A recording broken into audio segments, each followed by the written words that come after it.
बिस्मिल्लाहिर्रहमानिर्रहीम अस्सलाम वालेकुम। Welcome to my YouTube channel enjoy info. Dell का ये लैपटॉप है, डेल लैटिट्यूड E6430 इसका मॉडल है। 320 GB इसके अंदर हार्ड डिस्क इंस्टॉल्ड है और 4 GB की इसके अंदर रैम इंस्टॉल्ड है। लेकिन ये लैपटॉप की वर्किंग बहुत स्लो है विंडोज़ 10 के बाद, क्योंकि विंडोज़ 10 अपडेट हो गई है 22H2 जो लेटेस्ट वर्जन होता है विंडोज़ का। अब हमने इस लैपटॉप को करना है अपग्रेड, हमने चेंज नहीं करना।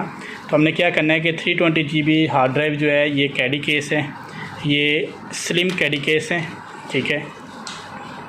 ये कैडी केस के अंदर लगा देनी है 320 GB हार्ड ड्राइव, और एक हमने 128 SSD जो है ब्रांडेड मेटल केस में ये हमने लगा देनी है हार्ड डिस्क की जगह पे, और एक 8 GB USB रैम जो है ये इंस्टॉल कर देनी है। और इसको अपग्रेड करके इस विंडोज़ सॉफ्टवेयर करके चेक करते हैं कि इसकी स्पीड में कितना फ़र्क पड़ता है। और अगर आपके पास भी इस तरह का कोई भी लैपटॉप है जो कि 3rd 4 या 5th जनरेशन जो कि वर्किंग स्लो है, तो उसको अपग्रेड कर लें तो वही लैपटॉप आपका बहुत अच्छा और फास्ट हो जाएगा। खाली SSD ना लगाएं, साथ रैम को लाजमी अपग्रेड करें, क्योंकि अगर 4 GB रैम है तो फिर को SSD तो लग जाएगी, लेकिन 4 GB भी प्रोसेसिंग आपकी फिर उसी तरह ही रहेगी। 8 GB रैम कर लें और साथ SSD लाजमी लगा लें।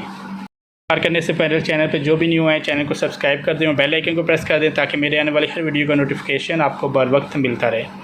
ये कैडी केस है। आपका लैपटॉप अगर फैटी होगा तो आपको वो फैटी चाहिए होगा, ठीक है। ये स्लिम की है कैडी केस, तो ये सिंपल आपने हार्ड डिस्क ऐसे लगा देनी है। ये आपकी एक्सटर्नल एक आपकी लग जाएगी कैडी केस के अंदर ही। एक होती है वो ओपनली कार्ड में आपको पता है USB कार्ड मिलता है, एक उसके अंदर हार्ड डिस्क लगाते हैं, वो एक्सटर्नल हो जाती है, ये लैपटॉप के अंदर ही फिक्स हो जाएगी। और बैक साइड पे ये स्क्रू होते हैं, ये आपने लगा देने हैं। और ये इसकी मैंने ये केसिंग के साथ फिट कर दी है। एक यहाँ पे पेच लगा दिया है, यहाँ पे वैसे ही लॉक होता है। अब इस लैपटॉप को ओपन किया हुआ है, ओपन करना भी बड़ा आसान है। वो आपने अगर आपके पास ये लैपटॉप होगा तो आपने सिंपल ये जो इसके पेच होते हैं ना, यहाँ पर ये देखिएगा, ये अगर ऐसे रखते हैं तो सिंपल यहाँ पर ये देखें, ये पेच है, ये है, ये और बस ये आप ओपन कर लेंगे। ये यहाँ पे फिट कर देंगे रैम, और ये बाद में फिट कर देते हैं, स्क्रू लगा देते हैं। ये आ गई है SSD और दोनों यहाँ पे ये रिमूव कर देते हैं, ठीक है। अब ये दो हमारी हार्ड डिस्क आ गई हैं। यहाँ पे जो है ऊपर SSD 128 है, तो इसको हम कंप्लीट 128 ही इसकी C ड्राइव बना देंगे।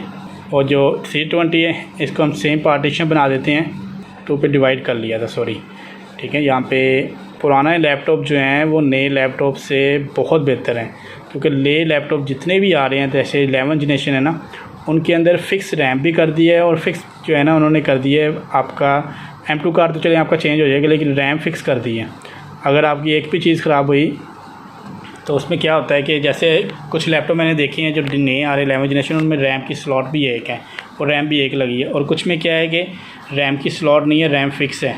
और क्या होता है कि अगर आपके लैपटॉप का बोर्ड का कोई मसला बनता है ना, या रैम की स्लॉट का मसला बनता है, तो आप रैम नहीं लगा सकते किसी और स्लॉट में, क्योंकि चाइना के पास है और चाइना का बिज़नेस आइडिया जो है ना, बिज़नेस माइंड है वो, तो वो इसलिए डिस्पोजेबल बना रहे हैं। ये पुराने लैपटॉप में इसके अंदर 2 स्लॉट हैं रैम की, एक स्लॉट आपकी होगी CD रोम की, एक स्लॉट आपकी हार्ड डिस्क की, और इसके अंदर मिनी जो है ना M1 कार्ड जो है वो भी सहूलत इसके अंदर है इस लैपटॉप के अंदर। इसके अंदर SSD 128 और 8 GB रैम वो सब कुछ इंस्टॉल करके विंडोज़ इंस्टॉल कर लिए कंप्लीट। आपने अपग्रेडेशन के बाद स्पीड भी देख ली है।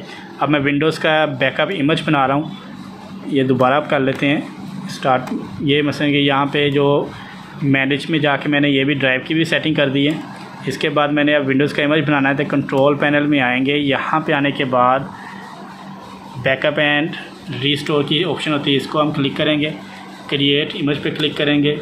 यहाँ पे हम ये देखें E ड्राइव के अंदर उसने इमेज बनाना है, और यहाँ पे नेक्स्ट करेंगे तो ये C ड्राइव सिलेक्टेड है, C ड्राइव को इमेज बनाएगा E ड्राइव के अंदर। यहाँ पे हम नेक्स्ट, ये इमेज बनना शुरू हो गया। तो वीडियो मेरी आपको पसंद आए तो वीडियो को लाइक कर दीजिएगा, चैनल को सब्सक्राइब कर दें। आप भी अपने इसी सिस्टम को अपग्रेड कर सकते हैं, स्पीड बहुत अच्छी हो जाती है।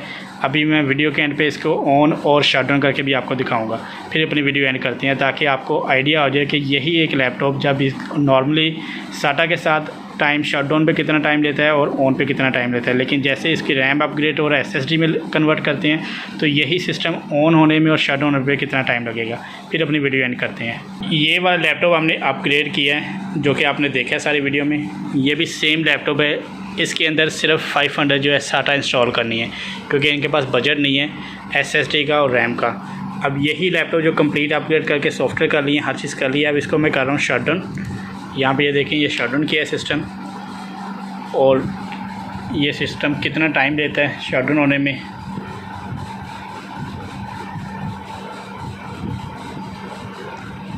ये यहाँ पे शट डाउन हो गया सिस्टम, ये देखें लाइट ऑफ हो गई हैं। अब इसको करते हैं ऑन।